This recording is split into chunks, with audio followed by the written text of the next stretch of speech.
નમસ્તે વિદ્યાર્થી મિત્રો, ધોરણ 6 વિષય ગુજરાતી, પાઠ 14 સારા અક્ષર.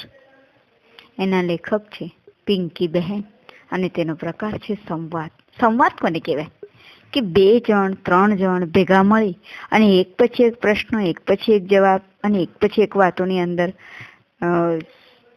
વાત કરે એટલે આપણે એને કહીશું સંવાદ. સંવાદ પહેલા આપણે દેખીશું પિંકીબેન પંડ્યાનો પરિચય મેળવી લઈએ. પિંકીબેન પંડ્યાનો જન્મ અમદાવાદમાં થયો. અમદાવાદની કોલેજ અધ્યાપિકા એટલે કોલેજની અધ્યાપિકા એટલે પ્રોફેસર. ગુજરાતી ધ્વનિ વ્યવસ્થા, ગુજરાતી કોશ રચના, ગુજરાતીના સહાયક ક્રિયાપદો વિશે એમને સંશોધન કર્યા, જેને ગુજરાતી સાહિત્ય પરિષદ, ગુજરાતી સાહિત્ય એકાદમી પુરસ્કાર આપવામાં આવ્યો. આ પાઠની અંદર આપણે અભ્યાસની સાથે વ્યવહારુ જીવનમાં સારા અક્ષરનું કેટલું મહત્વ છે આ પાઠના સંવાદ દ્વારા દર્શાવ્યો છે. ચારજો ને બદલે મારજો વંચાય ત્યારે કેવી ગરબડ થાય છે, અર્થનો અનર્થ થઈ જાય છે. ચારજો એટલે અને મારજો એટલે, મારો એટલે લપડ મારો ને ચારજો એટલે આપણે ઢેર ચરાવીએ એ આવું ધ્યાનમાં ખેંચવામાં આવ્યું છે. સાથે સાથે સારા અક્ષર શક્ય છે તેની ચર્ચા પણ સંવાદ દ્વારા કરવામાં આવેલી છે. પાઠની શરૂઆત કરીએ. Page number 31. દરેક વિદ્યાર્થી પુસ્તક ખુલ્લું રાખશે. હાર્દિક, મેહુલ તું લેસન કરવા બેસી ગયો? લેસન એટલે ઘરકામ. ચલને રમવા, ચલને એટલે ચાલને. બધા તારી રાહ જુએ છે, વાટ જુએ છે, રાહ જુએ છે. મેહુલ, આ લેસન પૂરું થઈ જાય એટલે શાંતિ, આરામ થઈ જાય. હાર્દિક, અરે વાહ, તારી નોટના પાના કેવા મસ્ત છે, લીસ્સા. હવે મને ખબર પડી કે સાહેબ કાયમ તારી નોટ ક્લાસમાં કેમ બતાવતા હશે. મેહુલ, મારી નોટમાં લીસ્સા પાના છે એટલે કંઈ સાહેબ ક્લાસમાં નથી બતાવતા, પણ મારા અક્ષર સારા છે અને નોટમાં હું ચેકચાક કરતો નથી. ચેકચાક એટલે જ્યાં લખાણ ખરાબ થાય ને આપણે તેને ચેકા પાડીએ તે, એટલે સાહેબ બધાને બતાવે છે. હાર્દિક, હા પણ લીસા અને સરસ પાના હોય તો અક્ષર સારા જ આવે ને, લખવાની પણ મજા આવે. મેહુલ, લીસા પાના હોય એટલે અક્ષર સારા આવે એવું ના હોય. સોનલ, અરે હાર્દિક, તને આ મેહુલને બોલાવવા મોકલ્યો અને તું અહીં જ બેસી પડ્યો. બધા ભીલ્લું પણ નક્કી થઈ ગયા, તમારા બધી વાટ રાહ જોવે છે. ભીલ્લું એટલે રમતમાં સાથીદાર, રમત રમવા માટેના સાથીદાર, અને વાટ એટલે રાહ જોવે છે. જોને મેહુલ, જોને સોનું, તું કહે ને, આ મારી વાત તો સમજતો જ નથી. સોનલ, કેમ થયું? કેમ શું થયું?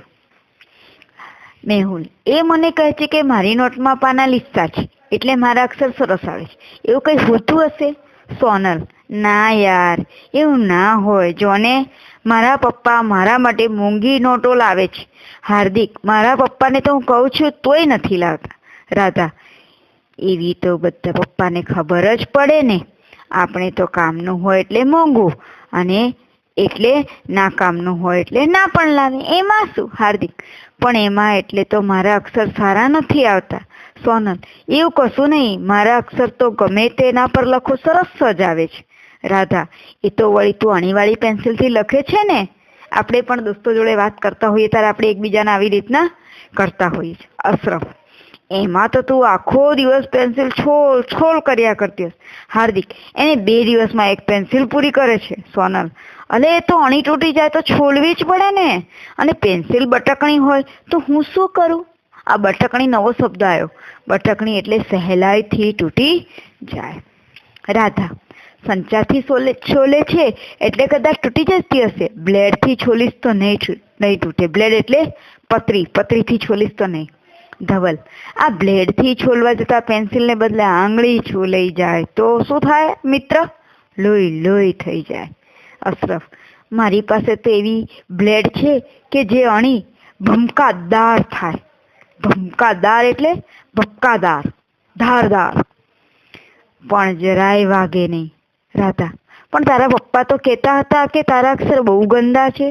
અશરફ, અબ્બુ એટલે પિતાજી. અહીં તો એ તો એમ જ કે છે કલમથી લખીએ તો અક્ષર સરસ આવે. મેહુલ, આ કલમ વળી શું? કલમ એટલે શું છે ભાઈ? અશરફ કહે, એક જાતની પેન જ કહેવાય. બરુ એટલે એક પોચી સળીઓ વાળો છોડ હોય છે, એને સહીમાં બોલીને લખીએ એટલે કલમ કહેવાય. અને લાકડી આગળથી તીરછી એટલે ત્રાંસી હોય, છોલીને એનાથી લખવાનું હોય. રાધા, લાકડાથી તો કંઈ ના લખાય. ધવલ, એમાં સાય કે રિફિલ કેવી રીતે ભરાય? રિફિલ એટલે સાય ભરેલી પાતળી નળી જેવી, બોલપેન એટલે રિફિલ.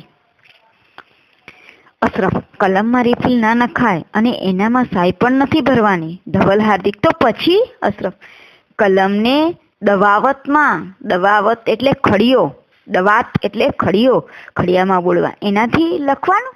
હાર્દિક, તો વારે ઘડીએ ખડિયામાં બોળ્યા જ કરવો પડે ને? અશરફ, હાસ તો, પણ એનાથી લિખાઈ બહુ સરસ આવે. લિખાઈ એટલે લખાણ. ધવલ, એના કરતાં આપણે બોલપેન સારી નહીં? બોલપેન એટલે રિફિલ વડે ચાલતી પેન. છોલવાની ચિંતા નહીં, સાય ભરપૂરથી ભરવાની નહીં. માથાકૂટ એટલે કોઈ વ્યર્થ મહેનત નહીં કે હાથ ગંદા ના થાય, એનાથી હાથ બી ગંદા ના થાય. રિફિલ ખલાસ થઈ જાય એટલે બસ રિફિલ બદલ કાઢવાની. સોનલ, પણ એનાથી તો અક્ષર ગંદા આવે છે. મેહુલ, મારા અક્ષર તો બોલપેનથી લખું તો પણ સારા આવે છે. હાર્દિક, તારા અક્ષર તો આમ સરસ આવે છે, હું પેન્સિલથી લખું કે બોલપેનથી અક્ષર સારા આવવાના જ નથી. રાધા, એનો અર્થ એ નથી કે પેન્સિલ બોલપેન જે ફાવતું એનાથી લખવાનું, અક્ષર સારા આવે તો ગમે તેનાથી લખો, અક્ષર સારા આવે જ, અને ખરાબ આવે તો પણ ખરાબ. હાર્દિક, પણ ખરાબ અક્ષરને લીધે કેટલી થાય છે. ધવલ, કે કેમ?